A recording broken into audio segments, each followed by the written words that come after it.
आज जो है महाराष्ट्र के मुख्यमंत्री उद्धव ठाकरे जी का जन्मदिन है और उनके जन्मदिन के अवसर पे कोविड पेशेंट के लिए आमदार प्रताप सरनायक ने 60 ऐसे ऑक्सीजन किट मंगवाए हैं। 60 ऑक्सीजन किट, उसके साथ साथ जो भी दवाएं हैं, कुछ दवाएं उन्होंने मंगवाया है। ये जो ऑक्सीजन का जो सिलेंडर बाटला जो मंगाया गया है, ये पोर्टेबल है, मूवेबल है, यानी इनिशियल स्टेज पे जो किसी भी पेशेंट को इमरजेंसी में ऑक्सीजन वगैरह की ज़रूरत पड़ती है, वो ऑक्सीजन इस जो सिलेंडर है इसके माध्यम से मीरा भाईंदर के नागरिकों को शिवसेना के जहाँ जहाँ शाखा है उन जगहों से उपलब्ध कराया जाएगा।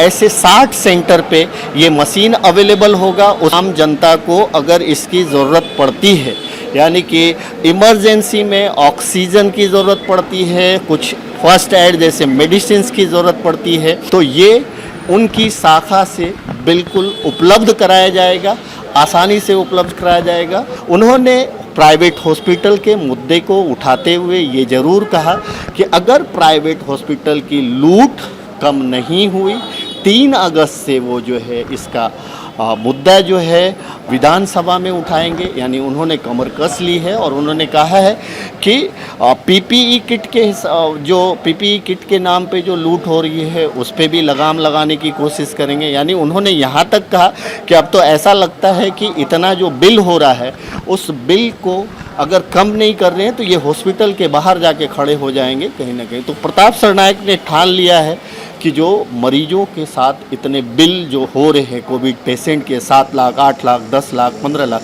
ये किसी न किसी भी हाल में कम होना चाहिए। जरूरत पड़ेगी तो हर हॉस्पिटल के सामने जाके गेट पे बैठ जाऊंगा।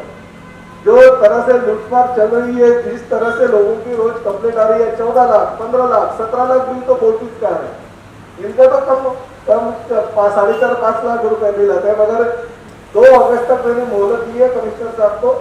2 अगस्त तक राइटिंग में मेरे को अगर सब चीजें जो है वो लिखित स्वरूप में मिलेगी तो मैं 3 तारीख को अधिवेशन में ये मुद्दा जोर से उठाऊंगा। और मैं तो कहता हूँ थाने में जो होराइजन हॉस्पिटल के ऊपर खाली कंप्लेंट, ये उनको 1 महीने का उनका लाइसेंस कैंसिल किया है। मैं तो कहता हूँ ये हॉस्पिटल की जो मालक है, जो चालक है, उनके ऊपर गुनाह भी दाखिल होना चाहिए, क्योंकि इतनी लूटमार उन्होंने की है। सरकार ने अब कहा है कि प्राइवेट हॉस्पिटल जो है उनको पीपीई किट वो देंगे, तो क्या वो पीपीई किट जो देंगे तो अब वो लूट कम हो जाएगी? नहीं, देखिए ऑडिटर, पहला ऑडिटर का रिपोर्ट जो है मैं 2 तारीख का इंतजार कर रहा हूँ कि 2 तारीख को मुझे राइटिंग में क्या आता है, उसके बाद में मैं इसका जवाब दूंगा। मेरा तो ऐसा कहना है कि ऑडिटर अगर नियुक्त किया तो ऑडिटर के माध्यम से जो पीपीई किट है जो 350-400 रुपये बाहर मिलता है वो उतना ही लगा है ना।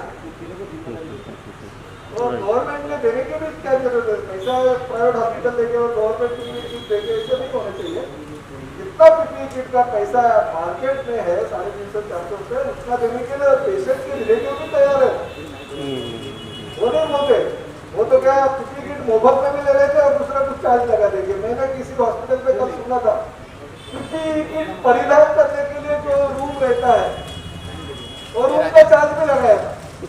यही फैमिली केयर हॉस्पिटल ये पीपीई किट का अलग लगाया उन्होंने 2500 रुपया।